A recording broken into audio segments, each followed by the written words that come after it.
Καλησπέρα σε όλες και σε όλους. Θερμά συγχαρητήρια για αυτή την σεμνή αλλά υπέροχη εκδήλωση που διοργάνωσε για άλλη μια χρονιά ο Σύλλογος η Ένωση Ποντίων Βρυλισίων οι Τραντέλληνες.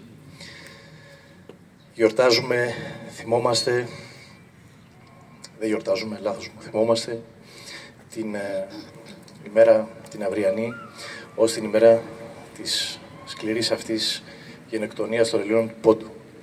Τις μαζικές εκείνες σφαγές, τους εκτοπισμούς των Ελλήνων από τις πανάρχες εστίες τους, τα βασανιστήρια, τα στρατόπεδα συγκέντρωσης, τα περίφημα Αμελέ, Ταμπουρού, όλα αυτά τα οποία συνιστούν ένα από τα χειρότερα, από τα πιο στιγνά εγκλήματα κατά της ανθρωπότητας που έκανε το καθεστώς των Νεότουρκων κατά την περίοδο 1913-1924.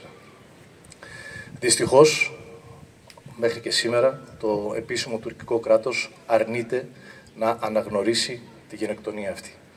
Και ακριβώς αυτή η άρνηση συνιστά το έσχατο στάδιο της γενοκτονίας.